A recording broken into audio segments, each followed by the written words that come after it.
एक सीट पे दो लोग बैठ जाइए तुरंत। एक सीट पे तुरंत दो लोग बैठ जाइए, टाइम वेस्ट ना करो। हाँ, और ये पेपर बांट दीजिए। एक सीट पे दो लोग तुरंत लाइन में थोड़ा सीधा कर लो, इज्जत से बैठना तो सीख ही लो। एक साल हो गया हम लोगों ने बैठना ही नहीं सीख पाया।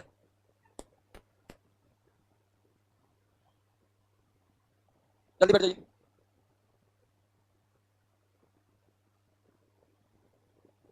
हाँ, और बात करने की कोशिश कोई नहीं करेगा।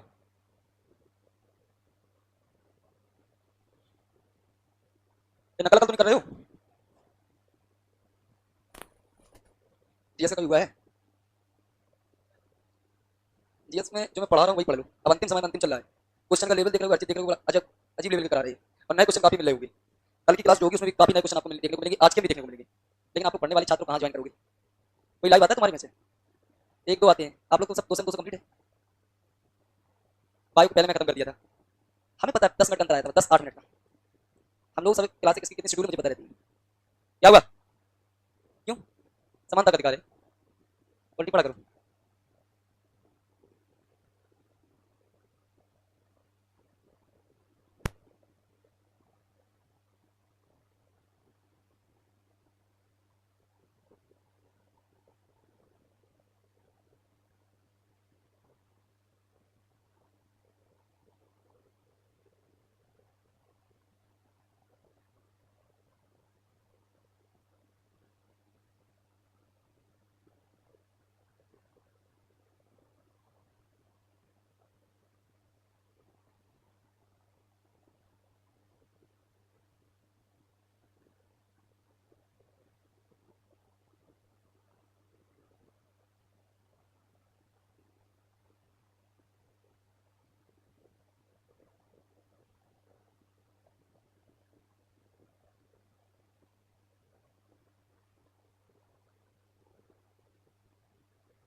हो गया सबका है?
चलो जमा कराओ, इंटरचेंज कराओ,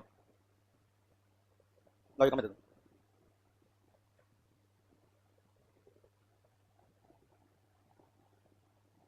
यहाँ को नहीं, देखो एक पेपर आउट निकलवा लाओ, एक पेपर, एक प्रिंट आउट निकलवा लाओ इसका।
देखो क्वेश्चन नंबर 1, जब प्रकाश एक माध्यम से दूसरे माध्यम में जाता है तो त्रियक गुजरने पर झुकने की घटना, झुकने की घटना मतलब प्रकाश जो रास्ते से विचलित हो जाता है, विचलित होने की घटना को क्या कहते हैं? ये अपवर्तन है। ये क्या है? पहले का बी ऑप्शन, पहले का बी होगा। दूसरा है लेंस का वह बिंदु जहां से गुजरने वाली प्रकाश की किरणें, लेंस का एक ऐसा बिंदु होता है जहां से गुजरने वाली प्रकाश की किरणें बिना विचलन के सीधे चले जाती हैं, इसको कहते हैं ऑप्टिकल सेंटर। क्या बोलते हैं? प्रकाशिक केंद्र। ऑप्शन नंबर कौन सा है? ए हो जाएगा। इसके बाद तीसरा देखिए, तीसरा सवाल, यदि वस्तु निम्न में से किसके पीछे रखे होने से उत्तल लेंस हमेशा वास्तविक इमेज बनाता है? उत्तल लेंस 5 कंडीशन में, कितनी कंडीशन में? यहाँ पर देखो F1 होता है, यहाँ पर 2F1 होता है, इधर F2 होता है और इधर 2F2 होता है। केवल जब फोकस और ऑप्टिकल सेंटर के बीच रखते हो तब तो आभासी बनाएगा, अन्यथा F1 के पीछे रखा गया होगा। कह रहा किसके पीछे रखे होने पर? फोकस के। किसके? तो वास्तविक बनाएगा। Option number C, option number C होगा। इसके बाद अगला सवाल है चौथा, समांतर चलने वाली प्रकाश की किरणें जो समांतर चलती हैं, ध्यान दो, समांतर चलने वाली किरणें दूसरे फोकस से गुजरती हैं। कहां से? दूसरे फोकस F2 से, तो मुख्य फोकस पर अभिसारित होती हैं। ऑप्शन दूसरा बी ऑप्शन, जो समांतर चलती हैं वो कहां पर आकर के अभिसारित होती हैं? फोकस पर। मुख्य फोकस दूसरा वाला होता है, तो सेकंड ऑप्शन होगा। पांचवा देखो, उत्तल लेंस का उपयोग करते हुए किसी वस्तु को कहां रखें? वास्तविक, उल्टा और समान आकार का। टो एफ पर, कहां पर? सी हो जाएगा। छठवां नंबर, क्षमता का एसआई मात्रक डायोप्टर, ए ऑप्शन। सातवां, एक डायोप्टर क्षमता की फोकस दूरी सेंटीमीटर में, तो पी बराबर या बराबर 100/p, 100/p, पी का मान 1 रखोगे 100 सेंटीमीटर आएगा। ऑप्शन नंबर ए, क्षमता एक डायोप्टर तब आएगी जब फोकस दूरी 100 सेंटीमीटर होगी, क्योंकि 100/100 बराबर 1 होता है। 8वां, सरल सूक्ष्मदर्शी एक उत्तल लेंस होता है, ऑप्शन नंबर ए हो जाएगा। इसके बाद 9, फोकस दूरी के व्युत्क्रम को क्या कहते हैं? लेंस की क्षमता बराबर 1/f, बी ऑप्शन। उत्तल लेंस को अभिसारी लेंस कहते हैं, ऑप्शन नंबर ए। 10 का ऑप्शन नंबर ए, 10 का ये होगा। और 11, एक से बड़ा धनात्मक आवर्धन कौन बताता है? एक से बड़ा, देखिए अगर यम का मान धनात्मक हो और एक से बड़ा हो, जैसे यम बराबर +2, ठीक है। देखो समतल प्लेन के तो होता नहीं होता, प्लेन के लिए नहीं होता ये। और अगर अवतल की बात करें, किसकी बात करें? अच्छा आपको बताना इमेज के बारे में। देखो अगर यम का मान 1 होता है तो साइड ऑफ ऑब्जेक्ट और साइड ऑफ इमेज क्या होता है? सेम। यम 1 से बड़ा होता है तो इमेज ऑब्जेक्ट से बड़ा, एम 1 से छोटा, इमेज ऑब्जेक्ट से छोटा हो जाएगा। और यम का मतलब अगर प्लस है, ये समझ जाओ सीधा होगा। क्या होगा? सीधा होगा तो आभासीय होगा। तो आभासीय सीधा 2 गुना बड़ा, क्या आंसर होगा? आभासीय प्रतिबिंब। धनात्मक का मतलब हो जाएगा आभासीय और आपतित, तो ऑप्शन नंबर होगा सेकंड। 50 सेंटीमीटर फोकस का उत्तल लेंस है, उत्तल लेंस मतलब प्लस वाला आंसर होगा। तो यहाँ पर पी बराबर 100/f, 100/50, कितना? 2 डायोप्टर, प्लस का 2 डायोप्टर आएगा, प्लस का 2 डायोप्टर। इसके बाद फोकस दूरी मीटर में बताना है, या बराबर 1/p, 1/1.5, ठीक है। पॉइंट हटाओ तो यहाँ 0, 5 या 15, 5 दूना 10, 0.66, माइनस में है तो माइनस में आएगा। ये तो आएगा किसमें? मीटर में। सेंटीमीटर में निकालोगे क्या होगा?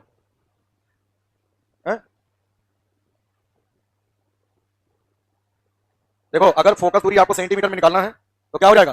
100/f, क्या हो जाएगा? 100/f हो जाएगा। 100 और f का मान कितना निकालना है? ये p होता है, p बराबर 100/f, f बराबर कितना हो जाएगा? 100/p हो जाएगा। तो 100/p कितना है?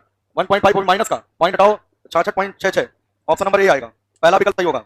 एकल उत्तल लेंस द्वारा बने वास्तविक प्रतिबिंब हमेशा होते हैं, वास्तविक होते हैं उल्टे, रियल वाले हमेशा उल्टा। ऑप्शन नंबर कौन सा? बी ऑप्शन हो जाएगा, वास्तविक उल्टा हो जाएगा। इसके बाद 15 नंबर सवाल, 10 सेंटीमीटर फोकस दूरी वाले उत्तल लेंस, फोकस दूरी प्लस 10 सेंटीमीटर, उत्तल लेंस से 12 सेंटीमीटर दूरी पर वस्तु रखा गया, वस्तु की दूरी 12 सेंटीमीटर तो माइनस हो जाएगा, ठीक है। प्रतिबिंब होना चाहिए, प्रतिबिंब लिखना है, प्रतिबिंब भी, ठीक है। तो यहाँ पर देखो 1/f बराबर 1/v minus 1/u, lens formula 1/10 बराबर 1/v माइनस माइनस प्लस 1/12, इधर लाओ 1/10 माइनस 1/12 बराबर 1/v, 60 होगा, 10 60, 12 5 60 बराबर 1/v, 1/v बराबर 1/60, v बराबर 60 सेंटीमीटर। 60 सेंटीमीटर का मतलब है पीछे बनेगा, और जिधर वस्तु होता है उसके दूसरी तरफ इमेज बनता, तो रियल क्या बनता है? रियल होगा, वास्तविक होगा। और m बराबर v/u, m बराबर v/u लेंस के लिए, v कितना आया? 60, और u कितना है? -12, 12 5 60 माइनस 5, 5 गुना साइज का आवर्धित होगा, तो रियल इन्वर्टेड आवर्धित, ऑप्शन डी ऑप्शन हो जाएगा। इसको बिना हल किए भी कर सकते थे, जैसे 10 सेंटीमीटर फोकस है तो 10 गुना 20, 10 गुना, ऐसे समझो कहाँ रखा है समझ सकते हैं। ये यहाँ पर देखो उत्तल लेंस की बात कर रहे हैं, यहाँ पर f1 दिया 10 और 2f1 कितना होगा? 20, कितना? 20, इधर देखो 12 सेंटीमीटर पे रखा था यहाँ कहीं, 10 से ज्यादा, 2f1 और f1 के बीच जानते हो, 2f1 पे रखते हैं तो 2f2 पे बनता है, सेम साइज, इधर किसका दिया तो रियल और इन्वर्टेड, और जो है बड़ा बनेगा, बिना हल किए भी कर सकते थे इसको। और इसके बाद अगला, जब कोई व्यक्ति उत्तल लेंस को सरल आवर्धित कांच की भांति उपयोग करता है तो कहाँ रखना होगा वस्तु को? फोकस और ऑप्टिकल सेंटर के बीच, मैग्नीफाइंग ग्लास की तरह, आवर्धक लेंस की तरह यूज करना है, तो सरल सूक्ष्मदर्शी बनाना है, उत्तल लेंस को सरल सूक्ष्मदर्शी बनाना है, फोकस और ऑप्टिकल सेंटर के बीच रखना पड़ेगा। तो क्या कह रहा है कि वस्तु को कितनी पर रखना चाहिए? फोकस दूरी से कम दूरी पर, फोकस दूरी से कम दूरी, ऑप्शन नंबर ए ऑप्शन हो जाएगा। 17 नंबर, अवतल लेंस द्वारा बना प्रतिबिंब हमेशा कैसा होता है? आभासीय सीधा वस्तु से छोटा, आभासीय सीधा वस्तु से छोटा, ऑप्शन बी हो जाएगा। अवतल लेंस को अपसारी लेंस कहते हैं। 18 बताओ, आभासीय प्रतिबिंब, देखो सरल साधारण सूक्ष्मदर्शी सीधे सीधे दिख रहा, जो सरल सूक्ष्मदर्शी होता है ना वो आभासीय सीधा वस्तु से बड़ा इमेज बनाता है, समझे बात कि नहीं? तो ऑप्शन नंबर सी हो जाएगा। इसके बाद देखो जो आभासीय प्रतिबिंब है उनको पर्दे पर नहीं देखा जा सकता, जो वास्तविक प्रतिबिंब होते हैं उनको पर्दे पर देखा जा सकता है, याद रखना। पूछा जाए किस प्रकार के इमेज को पर्दे पर आप देख सकते हो, रियल वाले को, और किस प्रकार के इमेज को आप पर्दे पर नहीं देख सकते हो, आभासीय। अगला देखो यहाँ पर 19 नंबर है, उत्तल लेंस की फोकस दूरी 10 सेंटीमीटर, तो प्लस का 10 सेंटीमीटर हो जाएगा, वस्तु जो है 25 सेंटीमीटर, माइनस यू हमेशा माइनस रखते हैं, प्रतिबिंब की दूरी बताइए, तो लेंस का सूत्र लगाओ, 1/f बराबर 1/v माइनस 1/u, 1/10 बराबर 1/v माइनस माइनस प्लस 1/25, इधर लाइए 1/10 माइनस 1/25 बराबर 1/v, यहाँ हो जाएगा 1/v बराबर 25, 50, 10 25 50, 25 गुना 50, 3/50, तो v बराबर कितना? 50/3, option number second, option number second हो जाएगा। दूसरा 20 नंबर, स्पष्ट दृष्टि की न्यूनतम दूरी यानी निकट बिंदु 25 सेंटीमीटर, ऑप्शन नंबर ए। उत्तल लेंस की फोकस दूरी 20 सेंटीमीटर है, क्षमता बतानी है, p बराबर 100/f, 100/f कितना? 20, 20 पंचे 100, कितने डायोप्टर? 5 डायोप्टर। 21 का दूसरा ऑप्शन होगा 22, उत्तल लेंस के ठीक सामने एक वस्तु को रखने से प्रतिबिंब बनता है, ठीक है, सीधा भी बन सकता, उल्टा भी बन सकता। उत्तल लेंस के सामने कैसा बना सकता? 5 स्थितियों में उल्टा, 6वें स्थिति में सीधा, ऑप्शन नंबर बी होगा। इसके बाद देखो साइन आई बटे साइन आर बराबर होता है n2/n1, साइन आई स्नेल का नियम है, तो n2/n1 को कह सकते हैं दूसरे माध्यम का अपवर्तनांक को किसके सापेक्ष? पहले के सापेक्ष, तो कह रहा साइन आई बटे साइन आर किसके बराबर होगा? 1n2, option number C, option number C हो जाएगा। 24, पहले लेंस की क्षमता +5 डायोप्टर, दूसरे लेंस की क्षमता -2 डायोप्टर है, संपर्क में रखने फोकस दूरी बताइए, पहले p1 + p2 कर दो, 5 में से 2 3 डायोप्टर, और फोकस दूरी मीटर में बतानी है, या बराबर 1/p कर देना, 1/3 कितना? 0.33 metre, 0.33 metre, option number C. इसके बाद लेंस का सूत्र 1/f बराबर 1/v minus 1/u option C हो जाएगा। इसके बाद 26 बताओ, प्रकाश एक प्रकार की ऊर्जा जो प्राप्त होती है दीप्त वस्तु पारदर्शी वस्तु, तो देखो जो दीप्त वस्तु वही प्रकाश देता है, ठीक है। तो ऑप्शन नंबर कौन सा होगा? ए। 27 बताइए, अदीप्त वस्तु का उदाहरण क्या? चंद्रमा, चंद्रमा सूर्य के प्रकाश से प्रकाशित है। इसके बाद 28 किसी पृष्ठ पर प्रकाश आपतित होने से उसी माध्यम में लौटने की घटना को क्या कहते हैं? परावर्तन, परावर्तन बी ऑप्शन, ठीक है। कुछ नहीं बदलता, केवल तीव्रता बदल जाती है। 29 ठीक है, जब प्रकाश की किरण चिकनी सतह पर टकराती है तो परावर्तन को नियमित परावर्तन कहते हैं। चिकनी सतह पर टकराएगी तो नियमित परावर्तन, और खुरदरी सतह पर टकराएगी तो अनियमित। ऑप्शन इसका ये होगा। इसके बाद तीसरा नंबर, और इसी में प्रतिबिंब दिखता है। नियमित परावर्तन में परावर्तित किरणों का कटान बिंदु प्रतिबिंब होता है, और जब अनियमित परावर्तन होता है तो परावर्तित किरणें पता नहीं किस रही है, तो प्रतिबिंब दिखाई नहीं पड़ता। तो किस प्रकार के परावर्तन में वस्तु अदृश्य हो जाती है? ऑप्शन नंबर बी, अनियमित परावर्तन में। 31 परावर्तन का नियम क्या है? कोण आई बराबर कोण आर, कोण आई बराबर कोण आर हो जाएगा। 32 समतल दर्पण द्वारा बना प्रतिबिंब कैसा होता है? आभासीय, सीधा, सेम साइज और पार्श्व उल्टा। क्या आंसर है?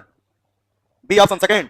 इसके बाद 33 उस गोले का केंद्र जिसका गोलीय दर्पण एक भाग होता है उसे वक्रता केंद्र कहते हैं, ए। इसके बाद 34 अवतल दर्पण का फोकस, अवतल दर्पण का फोकस ठीक सामने होता है। कहां होता है? ठीक सामने होगा तो वास्तविक, रियल होता है, ऑप्शन ए। इसके बाद अभिसारी दर्पण जो प्रकाश की किरणों को सिकुड़ने का काम करता है, कौन सा? अवतल होता है, ए ऑप्शन हो जाएगा। फोकस दूरी व वक्रता त्रिज्या में संबंध या बराबर क्या होता है? r/2 option number C. इसके बाद 37 उत्तल दर्पण द्वारा बना प्रतिबिंब कैसा होता है? उत्तल दर्पण ये वाला, आभासीय सीधा वस्तु से छोटा, आभासीय सीधा वस्तु से छोटा, ऑप्शन। इसके बाद 38 देखो, किसी अवतल दर्पण द्वारा बना प्रतिबिंब आभासीय सीधा आवर्धित है, आभासीय है सीधा आवर्धित है। एक ही कंडीशन ऐसी होती है, एक ही कंडीशन ऐसी होती है जब कहां फोकस और ध्रुव के बीच रखा हो। कहां, कौन सा आंसर? Option number A. इसके बाद 39 डेंटिस्ट द्वारा कौन सा? अवतल दर्पण, ऑप्शन नंबर ए। इसके बाद 40 नंबर एक वस्तु है समतल दर्पण से 1.5 मीटर दूरी पर रखी है, तो वस्तु से प्रतिबिंब की दूरी, ये प्रतिबिंब 1.5 होगा, तो पूरी दूरी कितनी होगी? 3 मीटर हो जाएगी। कितने मीटर? 3 मीटर हो जाएगी। इसके बाद है क्वेश्चन नंबर 41 2 मीटर दूरी पर रखी है वस्तु, 2 मीटर दूरी पर रखी है, तो प्रतिबिंब यहाँ पर 2 मीटर पे बना, ठीक है। वस्तु को दर्पण से 0.5 मीटर खिसकाया गया तो 2.5 हो जाएगा, तो प्रतिबिंब यहाँ पहुंच गया 2.5। अब कह रहा वस्तु और प्रतिबिंब के बीच की दूरी 2.5 5 मीटर हो जाएगा, 5 मीटर हो जाएगा।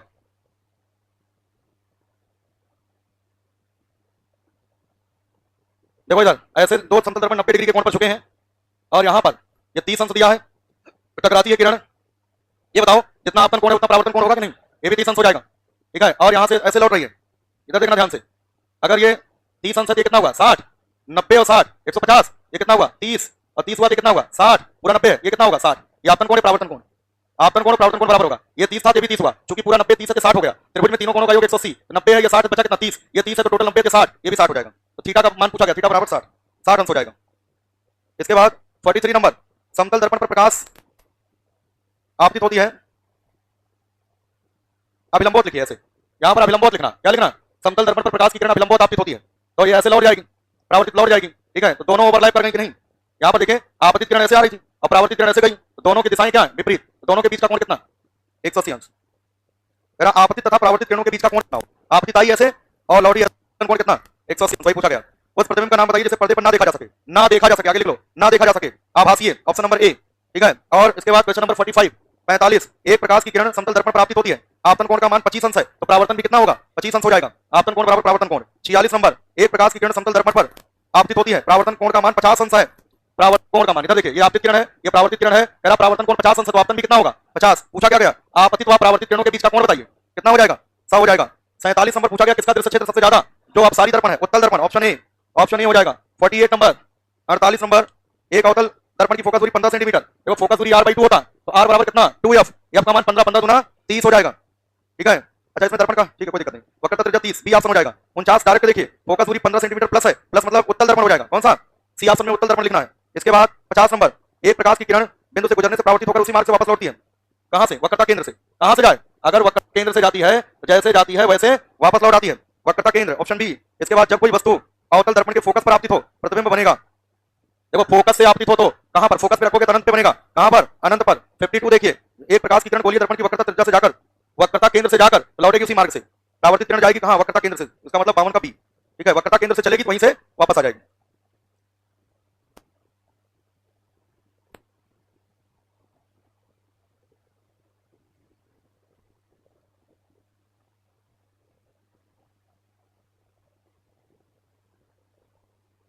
जितने सही वो लिखो, जितने गलत वो लिखो। सही वाले को 4 से गुणा, गलत घटा दो, कुल अंक जो आएगा उसको 2 से भाग दे दो, परसेंटेज आ जाएगा।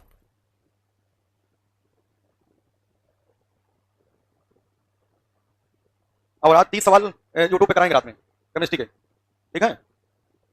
30 प्रश्न कराए जाएंगे, ध्यान से सुन लो, 30 प्रश्न केमिस्ट्री के कराए जाएंगे रात में 10:15 से।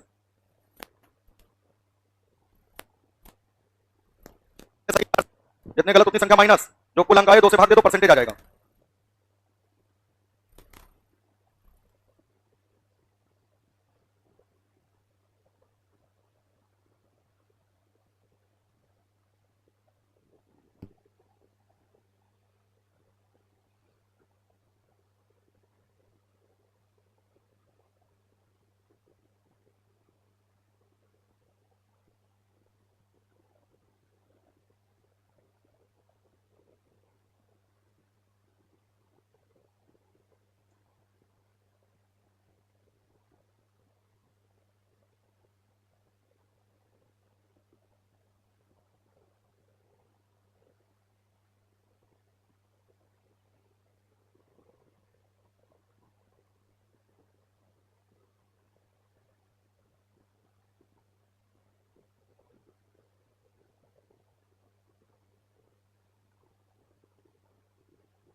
हो गया?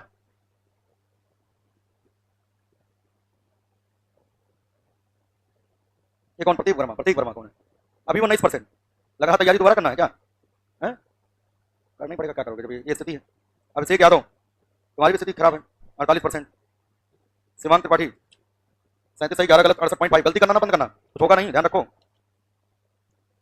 हर्षित 25 सही 11 गलत 44%। गुलशन 36 सही 3 गलत 70%। ऋषि यादव 30 सही 5 गलत 57%। रिया चौधरी 22 सही 13 गलत 37%। ये स्थितियां हैं, सब जीरो लेवल के सवाल हैं। अमरदीप 36 सही 4 गलत 60%। ये सब बेसिक क्वेश्चन सब याद कर लो, किताब के पीछे के सारे क्वेश्चन भी याद कर लो, सब काफी क्वेश्चन उसी में से हैं। विवेक कुशवाहा 35 सही 3 गलत 68.5%। श्यामू मौर्य 29 सही 8 गलत 54%। विश्व मोहन 22 सही 4 गलत 3 गलत 42%। किसान 40 सही 5 गलत 77.5%। मनमोहन 35 सही 12 गलत 64%। सचिन गौतम 33%। अमन मौर्य 35 सही 11 गलत 50%। मुसैब रजा 33 सही 11 गलत 60.5%। आलोक कुमार 18 सही 12 गलत 30%। प्रियांशी 34% 20 सही 11 गलत। शिवेंद्र सिंह 33 सही 11 गलत 60%। दिव्यांश 30 सही 10 गलत 51%। अयान रजा 25 सही 10 गलत 45%। अंकित मौर्य 24 सही 8 गलत 44%। पीयूष सिंह 86.5%। विपुल मिश्रा 59.5%। मुकुंद सिंह 57.5%। ऋषभ यादव 73%। अमान 27%। पवन कुमार गौतम 38%। अर्पित यादव 39%। प्रशांत कुमार यांत्रिकी के सवाल, किताब के पीछे जितने सवाल हैं कल उसको पूरा एक बार देख के आना, जो उसमें नहीं आएंगे कल बताएंगे, समझे ना। मैकेनिक्स में यांत्रिकी का उसके हिसाब से 2 यूनिट है, किताब के हिसाब से 6 यूनिट है। पीछे कितने यूनिट है? पहली और दूसरी यूनिट पदार्थों के गुण वाला और यांत्रिकी वाला, दोनों पढ़ के आइएगा, ठीक है। दोनों पढ़ के आना, कल उसमें से जो नहीं आएंगे उसको क्लियर कर देंगे। और सीट भी हमने दिया है आप लोगों को, यांत्रिकी की सीट लेके आना 3 बजे है, 2 बजे नहीं आना, 2 बहुत पड़ रही है, ठीक है। 3 बजे आना, मैं बता देना 3 बजे।